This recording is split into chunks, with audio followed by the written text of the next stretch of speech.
pada akhirnya memang kita harus memilih mana yang kita fokuskan. Yes. Misalnya Anda ustadz, ya fokuslah di spiritual. Anda mungkin seorang atlet, ya fokuslah di fisik karena memang itu kerjaan Anda gitu kan. Anda pengusaha, ya sudah finansialnya diajar habis. Cuman fix your fatal weakness. Kalau Anda tahu udah mulai alert gitu, satu dimensi misalnya udah mulai sakit-sakitan, atau keluarga udah mulai nggak nyambung ngomong gitu kan, atau ibadah udah mulai nggak ngerasa, hambar aja saya ibadah ini ya. Saya banyakin ibadah tapi nggak membuat saya jadi merasa ada feel something. Nah, berarti ibadah tapi kok emosian, bengis. Nah, itu udah mulai, itu ibaratnya ada apa namanya? Ada dimensi yang terabaikan. Yes, ada peringatan gitu. Warning bell.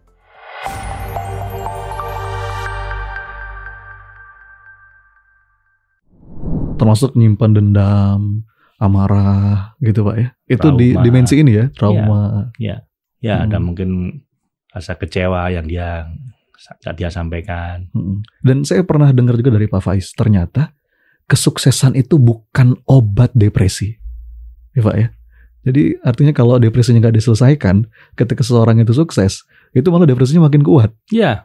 Itu hanya semacam sugar coating. Sukses itu hanya semacam ada ditutup dengan pemanis gitu. Iya. Tapi dalam tetap aja rapuh. Betul. Dan itu malah makin sukses bisa makin drop dia. Saya nggak tahu ya teman-teman, tapi saya itu tadi malam saya bangun jam 2-an Mas Sony itu saya sampai nangis ya. Karena kayak tiba-tiba tuh saya lagi suatu kayak mendengar banyak silent cry banyak orang gitu loh. Penderitaan yang mungkin tidak terungkapkan. Iya, dan itu beberapa orang-orang dekat saya yang saya sangat sedih, saya pengen nolong mereka. Tapi nolong kalau cuma ngasih uang itu nggak beres. Karena kita sudah sering melakukan itu dan nggak akan beres karena masalahnya nggak di situ. Gitu. Itu cuma satu bagian saja. Satu bagian saja. Dan tiap orang ini beda-beda dimensi yang perlu ditolong. Jadi saya kayak merasa ada urgensi gitu Mas Sony. Ini saya harus speak up.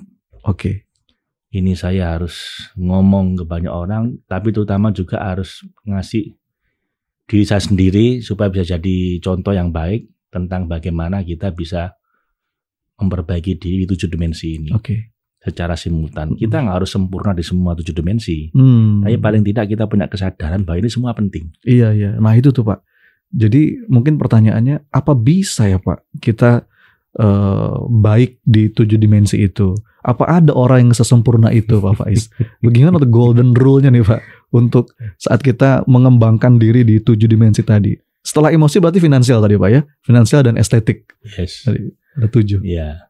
Jadi itu pertanyaan pertama ditanyakan oleh teman saya dulu ketika 25 tahun yang lalu saya bikin ini. Teman saya ini kan terlalu utopia ya, ini terlalu idealis, nggak mungkin orang bisa kayak gini. Tapi saya kekeh gitu.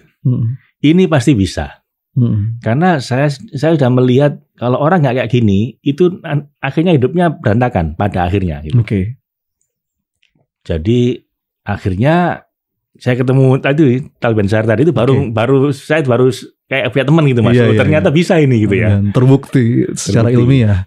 Dan akhirnya saya jadi tertantang untuk menjadikan ini proyek saya pribadi gitu. Saya udah berusaha sekian lama dan jatuh bangun. Ya not too bad lah ya. Apa yang telah saya capai selama ini. Tapi masalahnya saya pingin ini benar-benar saya intensifkan menjelang saya umur 50 tahun ini Mas. Saya pengen eksperimen with the truth gitu ya. Ibaratnya Mahatma Gandhi bilang gitu. Saya mau jadikan diri saya sebagai kelinci percobaannya gitu. My life is my message. Supaya my life is my message. Supaya saya telah melakukan ini dan saya bukan untuk saya sendiri gitu. Saya melakukan ini supaya orang lain bisa terinspirasi bahwa dia juga bisa gitu. Ini bisa. Karena ini nggak bakal selesai masalah kita ini, akan bulat aja kalau ini nggak kita bereskan semua. Jadi tadi itu saya menjelang subuh kayak aja punya kayak udah kayak tekad batin saya untuk akan saya perjuangkan ini. Karena saya udah nggak kuat dengar silent cry-nya banyak orang yang saya berusaha menolong mereka, tapi nyatanya nggak bisa sepenuhnya nolong kalau 7 dimensi dia nggak kita bereskan. Iya. Dan itu perlu dimulai dulu dengan sadar gitu. Ini 7 dimensi ini penting semua gitu. Jangan diabaikan.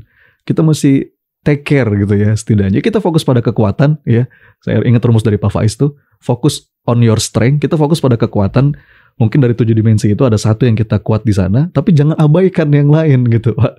Ya. Fix your fatal weakness, and then take good care of the other dimension, gitu care. Kan ya. Iya. Jadi fokus pada akhirnya memang kita harus memilih mana yang kita fokuskan. Yes. Misalnya Anda ustadz, ya fokuslah di spiritual. Anda mungkin seorang atlet, ya fokuslah di fisik karena memang itu kerjaan Anda gitu kan. Anda pengusaha, ya sudah finansialnya diajar habis. Cuman fix your fatal weakness. Kalau Anda tahu udah mulai alert gitu, satu dimensi misalnya udah mulai sakit-sakitan, atau keluarga udah mulai nggak nyambung ngomong gitu kan, atau ibadah udah mulai nggak ngerasa, hambar aja saya ibadah ini ya. Saya banyakin ibadah tapi nggak membuat saya jadi merasa ada feel something. Iya, nah, berarti ibadah tapi kok emosian, bengis. Nah, itu udah mulai, itu ibaratnya ada apa namanya? Ada dimensi yang terabaikan. Yes, ada peringatan gitu. Warning bell. Iya, warning bell. Itu harus segera diperhatikan karena itu fatal weakness kita yang bisa mematikan kita semua itu nanti. Baru kemudian take good care di other dimension. Anda juga harus perbaiki dimensi-dimensi yang lain. Lah ada ilmu itu ada 2 macam begitu. Ada ilmu yang langsung panen sekarang, ada yang itu bentuknya pelan-pelan. Bentuk mindset kita, heart set kita, soul set kita, skill set itu dibentuk pelan-pelan. Dan yang semacam itu biasanya juga jauh lebih dalam nanti efeknya, lebih berharga.